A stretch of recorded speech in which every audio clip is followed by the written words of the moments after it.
Hello, good morning students. Once again, I welcome you all in English compulsory class. ठीक है. In yesterday's class, I had explained you about factual description that is based on a facts. ठीक है. And I had also given you two examples of factual description that how to write a factual description कि किस तरीके से factual description जो है वो लिखा जाता है. Today I will give you some more examples of this. ठीक है. आज मैं कुछ और examples दूंगी इसकी आपको. अब इसमें बेटा जो मैंने आपको बताया कि कुछ नहीं है, बहुत सिंपल वे में आप इतना समझ लीजिए कि जो आपको टॉपिक दिया गया है उसको आपको डिस्क्राइब करना है. जो आपको टॉपिक दिया गया है ना उसको आपको डिस्क्राइब करना है. और रही बात टेंस की, जैसे कि कोई इवेंट है, ठीक है, जो ऑलरेडी हो चुकी है, ये सबको पता है पास्ट टेंस में चलेगी. ठीक है. कोई ऐसा टॉपिक है जो कि प्रेजेंट में चल रहा है तो उसको हम प्रेजेंट टेंस में ही डिस्क्राइब करेंगे. ठीक है. तो टेंस जो है अकॉर्डिंग टू आपका टाइटल, अकॉर्डिंग टू जो आपका टाइटल है, जो हेडिंग है, उसके अकॉर्डिंग आपका टेंस जो है चेंज होगा. ठीक है. अब मैं आपको यहाँ पर ग्लोबल वार्मिंग के ऊपर जो है फैक्चुअल डिस्क्रिप्शन बताती हूँ. द फैक्चुअल डिस्क्रिप्शन आपका, ठीक है, टाइटल आ गया ग्लोबल वार्मिंग. सबको पता है ग्लोबल वार्मिंग क्या होती है. ठीक है. ग्लोबल वार्मिंग का मतलब होता है जब हमारा अर्थ का जो एवरेज ग्लोबल टेम्परेचर है वो जो बढ़ता है तो उसको ग्लोबल वार्मिंग करते हैं. किस तरीके से आज ये बहुत ज़्यादा डेंजरस होता जा रहा है, कौन कौन सी गैसेस है जिसकी वजह से ये जो है होता है. ठीक है. तो ये सब ग्लोबल वार्मिंग में आता है. तो अब हम ग्लोबल वार्मिंग के बारे में जो भी आपकी जानकारी है वो सारी आपको बतानी है. एक शॉर्ट पैराग्राफ लिखना है. फैक्चुअल डिस्क्रिप्शन का मतलब यही है कि आपको एक शॉर्ट पैराग्राफ लिखना है, बट वो पैराग्राफ जो आप लिख रहे हो it should be based on facts. ठीक है. वो फैक्ट्स पर बेस्ड होना चाहिए. अब देखो global warming, the average global temperature is increasing day by day. Average का मतलब होता है औसत. ठीक है.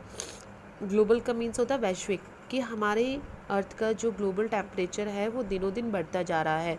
It is called global warming. इसको हम बोलते हैं global warming. It has become a burning issue on the international platform. अब ये जो ग्लोबल वार्मिंग है आज एक बहुत ही बर्निंग इशू बन चुका है. बर्निंग, आप बोलोगे बर्निंग यूज़ क्यों करा. बर्निंग का मतलब होता है जलता हुआ. ठीक है. तो इसका मतलब बहुत तेज़ी से फैलता हुआ जो है इशू बन चुका है हमारे इंटरनेशनल. ये केवल हमारी नेशनल प्रॉब्लम नहीं है, ये हमारी इंटरनेशनल, अंतर्राष्ट्रीय जो है प्रॉब्लम है.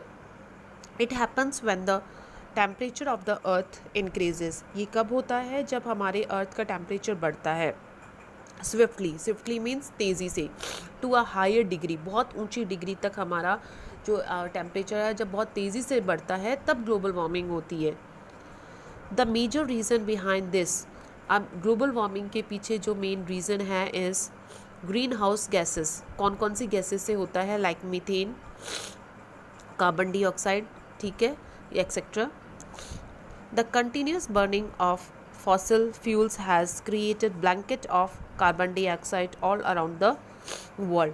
अब लगातार हमारी जो फॉसल फ्यूल्स है वो बर्न होने की वजह से आज हमारे चारों तरफ एक कार्बन डाइऑक्साइड की ब्लैंकेट, एक चादर सी बिछ गई है कि लगातार जो हमारे फॉसल फ्यूल्स वगैरह बर्न हो रहे हैं, जो हमारा पॉल्यूशन हो रहा है, ठीक है, लगातार हमारा जो पॉल्यूशन बढ़ता जा रहा है, टेम्परेचर बढ़ता जा रहा है, उसकी वजह से आज क्या हो चुका है, एक चारों तरफ एक कार्बन डाइऑक्साइड की ब्लैंकेट सी हो गई है, which is slowly but surely increasing the average global temperature.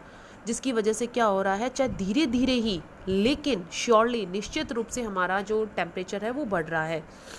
The rapidly increasing temperature causes the polar ice caps melting.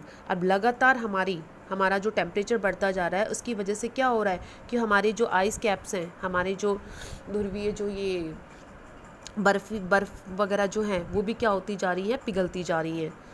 It increases the level of sea water which will result the end of the earth one day. और अगर ice melt हो जाएंगी तो क्या हो जाएगा कि सी water increase हो जाएगा, भाई समुद्र का पानी जो है बढ़ जाएगा, जिसकी वजह से क्या होगा, एक दिन इस दुनिया का अंत जो है वो हो जाएगा. तो इस तरीके से बेटा मैंने आपको जो है अभी इसके बारे में, ग्लोबल वार्मिंग के बारे में बताया. ठीक है. मैंने आपको बताने कि आपको फैक्चुअल डिस्क्रिप्शन में कुछ नहीं करना, जो आपको टॉपिक दिया गया है उसको आपको डिस्क्राइब कर, सिंपल वे में आप कहना चाहूँ तो आपको सिर्फ डिस्क्राइब करना है. अगर आपको कोई थिंग दे रखी है तो उसको डिस्क्राइब कर दो, कोई प्रोसेस दे रखी है तो उसको डिस्क्राइब कर दो, किसी पर्सन के बारे में पूछा गया है तो उसको डिस्क्राइब कर दो. किसी इवेंट के बारे में दिया गया है तो उसको डिस्क्राइब कर दो, ठीक है। तो इस तरीके से आपका ये होता है। अब देखो नेक्स्ट आपका टॉपिक है पर्सन बेस्ड गांधी जी के ऊपर, ठीक है। मोहनदास करमचंद गांधी, अब ये वाला टॉपिक आपका आ भी चुका है बेटा, ठीक है। फैक्चुअल डिस्क्रिप्शन महात्मा गांधी के ऊपर, मोहनदास करमचंद गांधी, ये पर्सन बेस्ड है। अब हमने क्या करना है भाई, पर्सन बेस्ड है तो कौन थे वो, क्या काम करा उन्होंने, किस लिए वो जाने जाते हैं, यही आएगा, ठीक है। एक तरीके से उनकी सिंपल सी शॉर्ट फॉर्म में उनकी बायोग्राफी जो है जीवनी वो लिखी जाएगी। Mohandas Karamchand Gandhi was an eminent freedom activist and an influential political leader who played a dominant role in India's struggle for freedom. Mohandas Karamchand Gandhi eminent का मतलब बहुत ही इंपॉर्टेंट, महत्वपूर्ण, एक फ्रीडम एक्टिविस्ट थे, फ्रीडम के लिए काम करने वाले थे, जिन्होंने बहुत ही इन्फ्लुएंशियल, प्रभावशाली एक राजनीतिक नेता थे, जिन्होंने बहुत जो है अहम भूमिका निभाई इंडिया के स्ट्रगल, संघर्ष, इंडिपेंडेंस के लिए संघर्ष में। Gandhi ji is known by different names, Gandhi ji को अलग अलग नामों से पुकारा जाता है, सच एज महात्मा के नाम से भी पुकारा जाता है, बापू जी के नाम से भी पुकारा जाता है, एंड फादर ऑफ नेशन, और फादर ऑफ नेशन के नाम से भी पुकारा जाता है। Every year his birthday is celebrated as Gandhi Jayanti, हर साल उनका जन्मदिन जो है गांधी जयंती के तौर पर मनाया जाता है। A national holiday in India, जो कि इंडिया के अंदर नेशनल हॉलीडे, राष्ट्रीय अवकाश भी मनाया जाता है।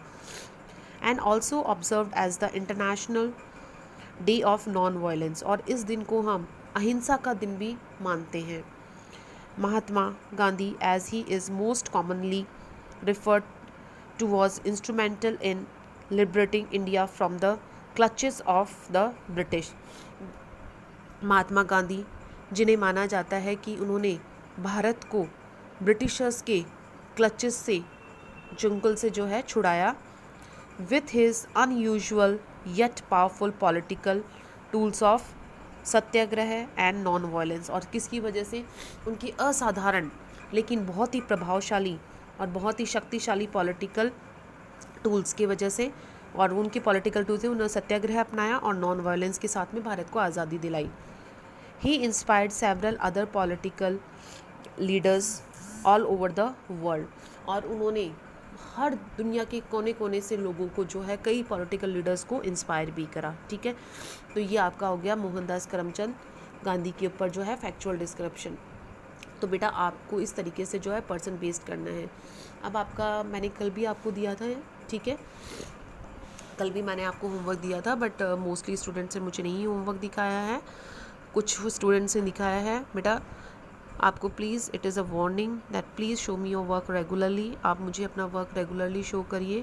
अगर आपको कोई प्रॉब्लम है, नहीं समझ में आ रहा है, तो यू कैन आस्क मी, आप मेरे से पूछ सकते हैं, बट मुझे ऐसे नहीं पता लगेगा। देखो आप सामने मेरे फेस टू फेस नहीं हो, आप बेटा फेस टू फेस होते हो तो I can read your face expressions, मैं आपके फेस एक्सप्रेशन से बता सकती हूँ कि भाई हाँ आपको नहीं समझ में आया, बट यहाँ पर ऐसा कुछ नहीं है, ठीक है। मैं आपके फेस एक्सप्रेशंस नहीं देख पा रही हूँ, मुझे नहीं पता है कि आपको समझ में आया है या नहीं आया है। जब आप मुझे बताओगे तभी मुझे पता लगेगा कि आपको समझ में आया है या नहीं है। सो प्लीज़ आप मुझे बताएंगे तभी मुझे पता लगेगा।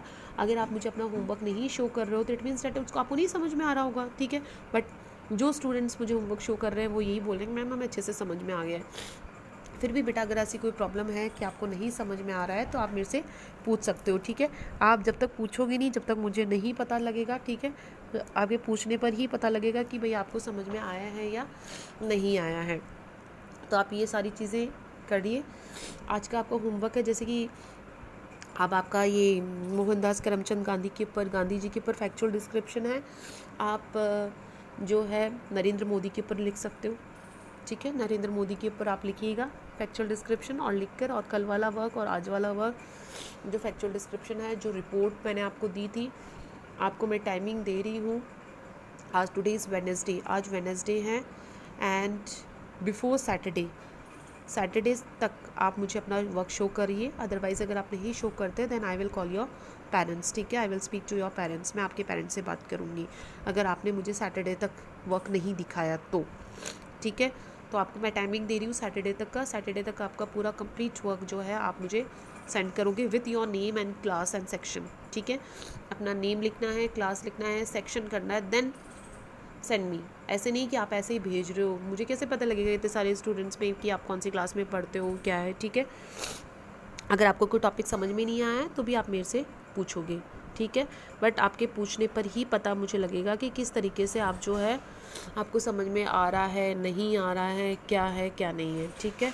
ओके स्टूडेंट्स, और अब मैं जो कल है आपको कुछ और एग्जांपल्स देके and tomorrow I will finish this topic, ठीक है। वो तभी फिनिश करूँगी जब आपको समझ में आएगा। Okay, thank you and have a nice day.